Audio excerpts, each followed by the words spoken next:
Hey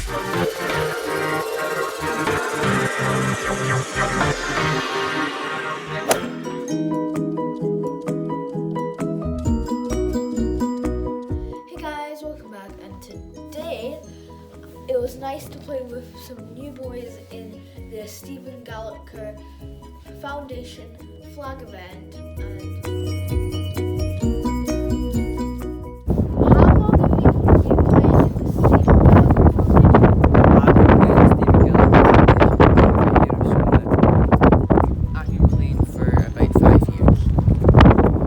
And how did you find it today in this event? I found it very challenging to win. I just need to try and get through these steps. Yeah, it was very hard, but it gave me a challenge to the game. Here's my interview with Stephen Gallacher, my new friend, #GolfForDogs. Okay, Stephen Gallacher. Here Okay, are Brody. the questions. What age did you start playing golf? I was 3-year-old. I had a Same plastic as set of clubs. me. Same as you, yeah. I had a plastic set of clubs. My father played golf. My uncle, my grandfather, my great uncle all played golf. So basically, I had no option. I had a plastic. In fact, I was a member at Bathgate Golf Club. An hour after I was born, my father went straight there because he wasn't allowed in to see me, and he went. It was the prize giving that night. So I was actually a member of Bathgate Golf Club when I was an hour old. So I don't think I had any option in that, eh? What do you think, pal? I don't think you had an option. Okay, question number 2. We love watching the Masters. What was it like playing in Augusta? It was probably one of the most special moments as a professional golfer. I think you always strive to play Augusta. And when you drive through the gates at Magnolia Lane, it was like Christmas Day for a guy year-old, a youngster. We were full of the beans, and when you get there, people tell you about it and tell you how good it is. And generally, when you go to places like that's been hyped up, it doesn't really live up to it. But Augusta's better than what you think. It surpasses everything. It's like it's fake. The grass is that good. It's just such a special place. It's one of these things that if you get a chance to go, even as a spectator, you'll be playing one day, but if you get going as a spectator, you have to do it. Okay, who is the biggest name you have played with, and how did you feel playing with them? I was actually thinking about this the other week. My last tournament I played with Dustin Johnson. He's number 1 in the world. And I reckon there's only 2 number 1s in the world I've not played with. And it was Greg Norman, and I think it was Tom Lehman. So I think I've played with, as long as I've been a pro, and as long as the number 1 in the world. I think the best guy I've ever played with, which gave me a sleepless night, and it wasn't Tiger Woods, because I played with him a couple of times. It was actually Tom Watson. He played in the Dutch Open one year, and on the Saturday I got drawn with him, and I'm playing with Tom Watson, who's 5 times major winner, and just an absolute legend. We had a stroll. There was hardly anybody out watching. We had a stroll around our beautiful links in Holland, and I had about a 4-foot on the last to beat him by a shot. I think I shot 69, he shot 70. And then we came in and we had a lunch, and every single pro just gathered round and listened to Tom Watson. So I think it would have to be him. Nice. Okay, if you could have a superpower, what would it be? Probably the ability never to 3-putt. So if you hit the green, you were guaranteed to 2-putt. That would be amazing, would it not? Yeah. I'd probably be number 1 in the world by about a mile if that was if you could never 3-putt ever. Okay. How many times have you had a hole-in-one? 11. I've had 11 hole-in-ones. I've had three in professional tournaments, and every one of them has been in Dubai. But bizarrely enough, I've had 2 on the Emirates course. I won a car once as well, and I've had one I won a Mercedes, and and I've had one on the Earth course where they play the race to Dubai. Played with Sergio Garcia. So I've been fortunate enough, had a few at Bathgate and a few other places, but luckily enough. I've had one hole-in-one, but was your hole-in-one, did you have a hole-in-one with a driver? No, they've all been, I think the most I've had a hole-in-one was a 5-iron. I've holed a lot with sort of shorter clubs at Bathgate and whatnot. What did you have a hole-in-one? Wait a minute, more to the point. How did you have I a had the hole-in-one? hole-in-one and it was with my driver. Oh my goodness, how far was it? 135 yards. That's fantastic. Do you know, I think here's a stat that it could be a bit weird.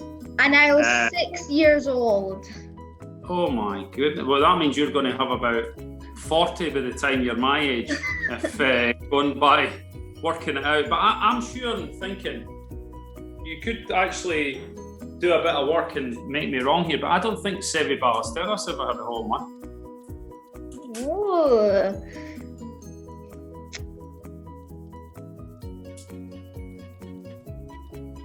Have you played Lady Bank? I have. Very good golf course. Okay. Underrated. It's a very tough golf course. I found it quite tough. I played it in a sort of wind and rain and heathland, trees, dog legs. I like it. Very good golf. Underrated golf course in Scotland. And there's only one bad thing about it. If you're a member, you cannot bring dogs. But if you're not a member, you can bring dogs. What happens if your dog's a member?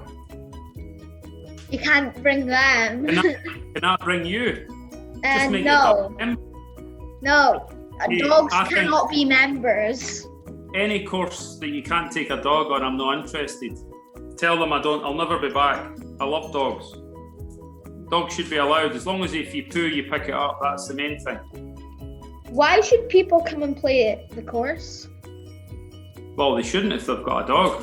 But I like it, but now you've told me there's no dogs, I'm not really happy with that. Not happy with that.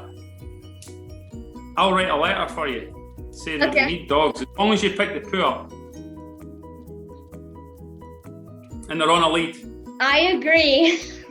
Sunningdale, Wentworth, you can take your dogs on them. I mean, some of the Muirfields, I mean, there's a lot of golf courses you can take your dog on.